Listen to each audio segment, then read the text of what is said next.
स्तेभ्या आचार्यप्रवर त्रिवल्लाचार्य स्वामी महान जैन नीति काव्य कुरल काव्य में देश की विशेषता बताते समझा रहे हैं। निवास करना, जीवन जीना, वो तो लोग नाले पर भी जी लेते हैं। जीवन जीने वाले लोग तो ऐसे स्थानों पर भी जी रहे हैं 24 घंटे क्लेश। सुखमय जीवन जीना तो ऐसे देश में जीवन जियो जहाँ पर संक्लिष्टता ना हो। और राष्ट्र सुरक्षित है, देश सुरक्षित है तो आप सुरक्षित हो। देश सुरक्षित है, आपकी संस्कृति सुरक्षित है, आपका धर्म सुरक्षित है। जब देश ही संकट में है तो आप ये मत सोचो हम अपने में सुखी हैं, वो संकट आपके ऊपर भी आएगा। इसलिए संप्रदाय से शून्य होकर के देशभक्ति आना चाहिए व्यक्ति के मस्तिष्क में। संप्रदाय शून्य होकर के, संप्रदाय पंथ आपके स्वतंत्र अलग अलग हैं पर देश तो सबका एक है। इसलिए देश रक्षा के लिए उसमें ये नहीं खोजना चाहिए कौन कौन से वर्ण का है। हर व्यक्ति के मस्तिष्क में आखिर में आपको निवास तो कहीं करना ही पड़ेगा ना। ऐसा कौन सा ज्ञानी पुरुष होगा जो अपने घर की छत को गिरते हुए वो मुस्कुराता रहे। वो घर की छत दीवार गिरेगी बोला तो नाश किसका होगा। आप व्यवहार में हैं, संसार में हैं, ग्रस्त हैं, तो आपको जैसे अपनी छत का ध्यान रखना पड़ेगा, भवन का ध्यान रखना पड़ेगा, ऐसे देश के प्रति भी सुरक्षा का भाव रखना पड़ेगा। अब साधु संत हैं, इनके अंदर क्या दृष्टि है। तो भाई आपका आत्मकल्याण करना सहज है, स्वीकृत है, लेकिन आप भी देश के विरुद्ध व्याख्यान नहीं कर सकते। देशद्रोह आप खड़ा नहीं करा सकते हो, कारण आपकी साधना के लिए भी कोई देश ही होगा, प्रदेश ही होगा। आप कोई आकाश में उड़ के साधना नहीं कर रहे हो। कितनी तुम महान साधु होंगे, आखिर में पानी तो देश का ही पीना पड़ेगा, भोजन तो देश का ही करना पड़ेगा। जब राष्ट्र में क्लेश है, राष्ट्र में दुख है, और जब वो पूरे के पूरे नागरिक ही कष्ट में है, आपको भीख कौन देगा, आपको आहार कौन देगा। इसलिए साधकों को भावनात्मक दृष्टि से राष्ट्र की रक्षा करना चाहिए। साधकों को भावनात्मक दृष्टि से राष्ट्र की रक्षा करना चाहिए। आपका धर्मोपदेश, दया, करुणा सिखाना ही राष्ट्र का उपकार है। साधु के लिए शब्द व्यसन का त्याग करवाना, धर्म की व्याख्या करना, लोगों के प्रति मैत्री भाव जागृत कराना, वात्सल्य भाव की शिक्षा देना, ये साधुओं के द्वारा राष्ट्र का उपकार है। अरे राष्ट्र है कौन सी वस्तु, प्रत्येक समाज ही तो राष्ट्र है। एक एक समाज को साधुओं ने सुरक्षित कर दिया।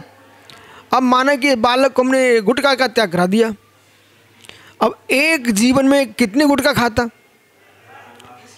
करोड़ों की खा लेता, तो 1 करोड़ सुरक्षा कराए कि नहीं कराए। अब कोई कहे कि आपने जैनी से छुड़ाया, उसके जैन समाज को पैसा। अरे जैन समाज है क्या, क्या भारत के बाहर है क्या। ब्राह्मण समाज भारत के बाहर है क्या। क्षत्रिय, वैश्य, शूद्र आदि है तो भारत में ही। राष्ट्रपति, प्रधानमंत्री किसका है, कोई एक समाज विशेष का है कि पूरे देश का है। तो इसी प्रकार से भाई छोड़ दे, क्या जाता अपना, ठीक है। यदि एक बच्चे ने एक जीवन पर्यंत के लिए गुटखा छोड़ दिया तो उसने मालूम जैन समाज का नहीं, भारत देश का करोड़ों रुपए बचा लिया। और एक सुंदर चेहरा सुरक्षित रहेगा तो धर्म सुरक्षित रहेगा। ठीक है बेटा, आज से सारे गुटकों का त्याग। बहुत बढ़िया। 9 बार नमस्कार पढ़ लो, 9 बार नमस्कार पढ़ लो। ऐसे वीर लोग हैं हमारे देश में।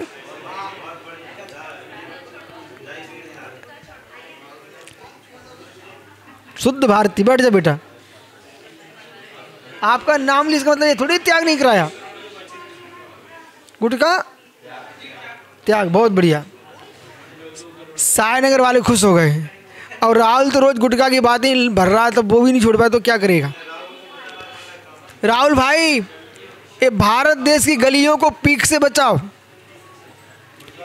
भारत देश की गलियों को पीक से बचाओ।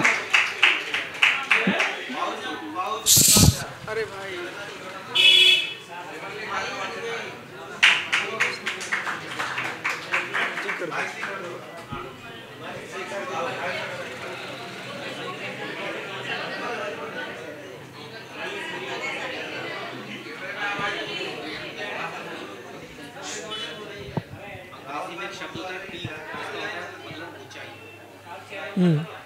पीक पे चलेगा। बहुत अच्छा राहुल, तुमने अच्छा किया। अब सुनो, समझो भोले, सबसे बड़ा प्रवचन यही है कि जब ये 4-5 युवाओं ने एक साथ गुटखा छोड़ दिया तो एक एक जीवन में 1-1 करोड़ तो बचा लिए उनने। ठीक है, अब चलो, तो देश की रक्षा, ये मालूम, कोई ये ना सोचे कि ये मात्र कक्ष में प्रवचन चला है। मैं आपके देश की रक्षा की बात कर रहा हूँ। देश सुरक्षित होगा, नागरिकों के स्वास्थ्य ठीक होंगे तभी तो देश स्वस्थ रहेगा। क्योंकि इसमें लिखा हुआ है, सबसे पहले ये देखना चाहिए निरोग नागरिक कितने हैं, बराबर। तो निरोगता तभी आएगी जब मांसाहार का त्याग होगा, निरोगता तभी आएगी जब मदिरा का त्याग होगा, निरोगता तभी आएगी जब गुटखा, तंबाकू, बीड़ी, सिगरेट, तामसिक भोजन का त्याग होगा, यहाँ तक कि चाय का भी त्याग होगा, तब निरोगता आएगी। इसलिए अपने जीवन में निरोगता चाहिए है तो पेप्सी मत पियो, आप पीना तो ठंडा ही पियो, छाछ पियो। आइए उस देश में निवास करो। और सबसे बड़ा अमृत क्या है? सबसे बड़ा अमृत क्या है? ये सुनने बैठे कि बताने बोल रहे हो?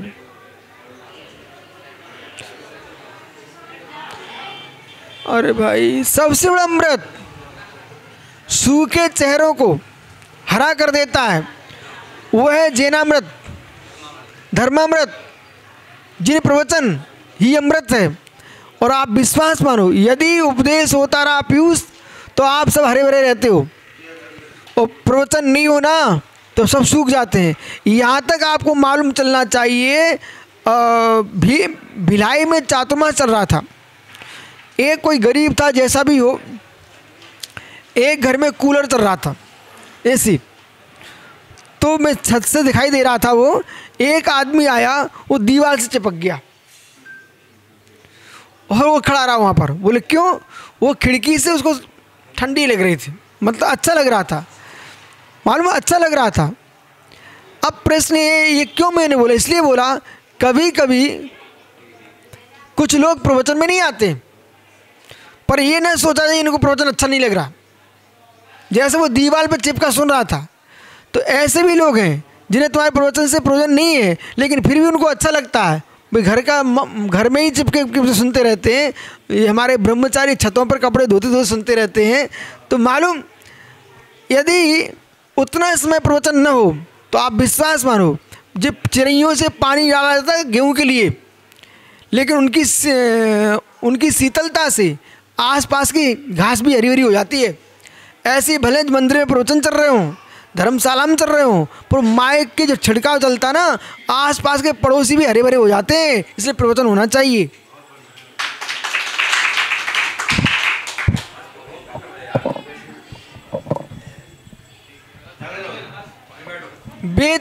बेज्ञानी लोग अज्ञानी हैं, जिन्हें प्रवचन की क्षमता योग्यता होने पर भी, अब गर्मी है, अब चल के आए हैं, अब थक गए हैं, अब प्रवचन नहीं करेंगे। अरे ये तुम क्या कर रहे हो? आप उपदेश करो, इस श्रावक आपको सहानुभूति की शक्ति देंगे, और आप उनको उपदेश दोगे तो आप जिनवाणी की शक्ति दोगे, दोनों के अंदर ताकत आ जाती है, मालूम। इसलिए उपदेश देना चाहिए।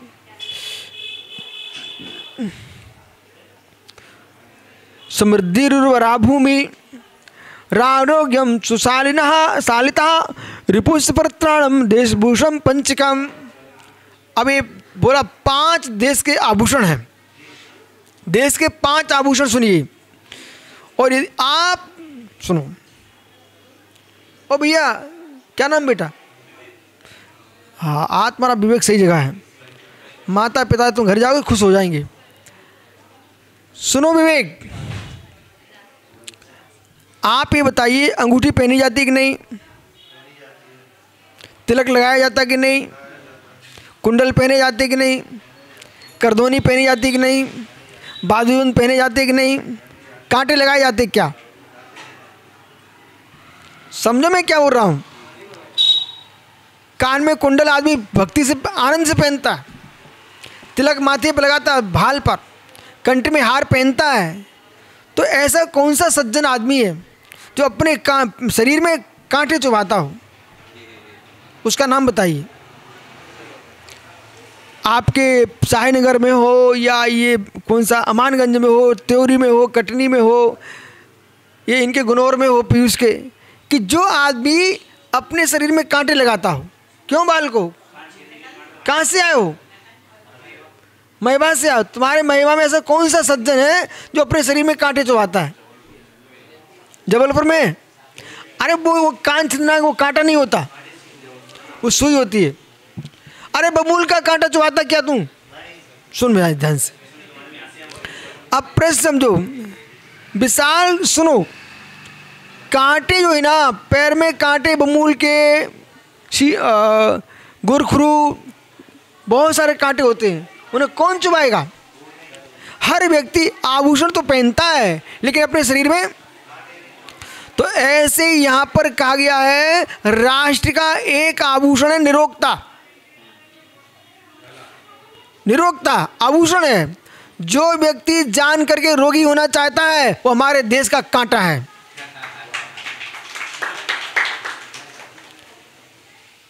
इतना अधिक खाए कि मोटा हो जाए, चल नहीं पाए, इतना कम खाए कि उड़ जाए, वो कुपोषण का शिकार हो जाए, और उसके साथ में जितने आप बीमार होने लग जाएं।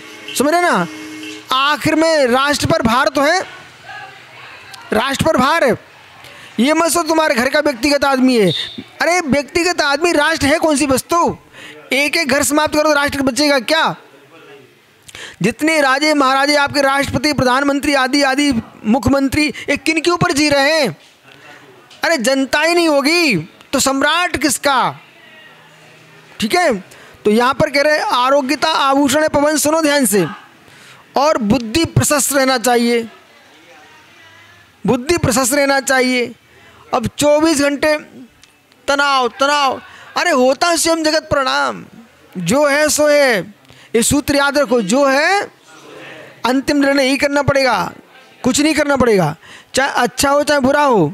जीवन को सुरक्षित रखो, जीवन सुरक्षित होगा तो आप सुधर जाएंगे, परंतु जो है सो है करके ही टालना पड़ेगा, अन्यथा मरण कुमरण हो जाएगा। तो समृद्धि, राष्ट्र के लिए सबसे पहले समृद्धि चाहिए, ये परम सत्य है।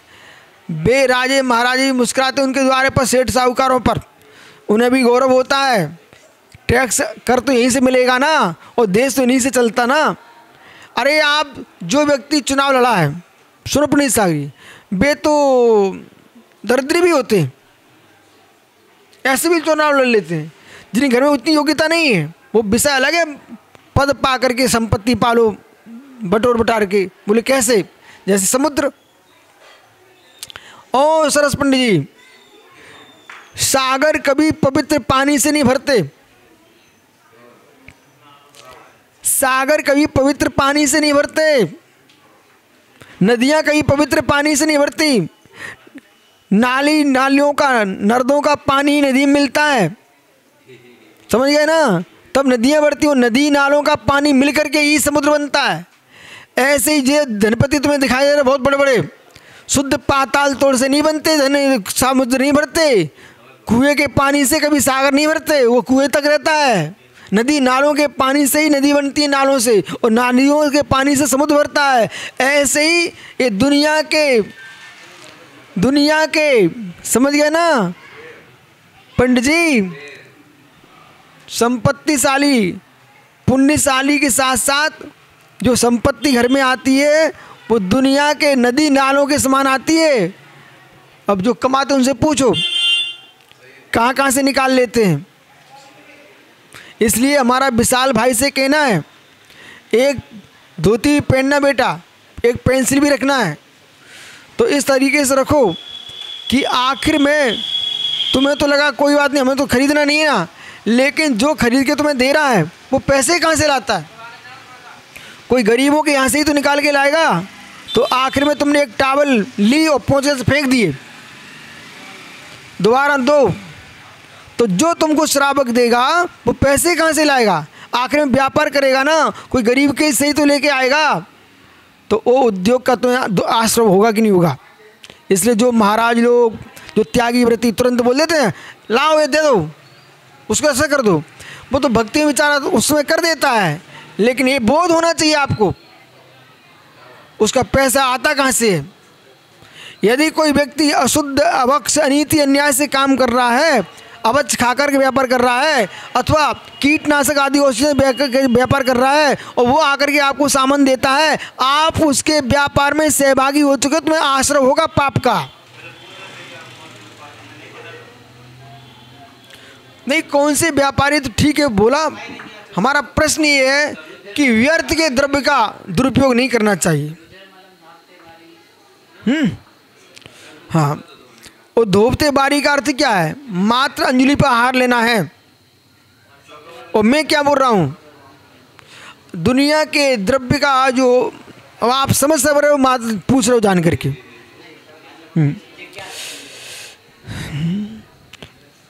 तो इसलिए उस श्रावक को समझाओ, इतने दान के पीछे कूटनी से धन मत कमाओ, दान के पीछे ऐसी संपत्ति मत संग्रह करो कि दीन दुखियों के पेट कट जाए, इसका ध्यान रखा जाए।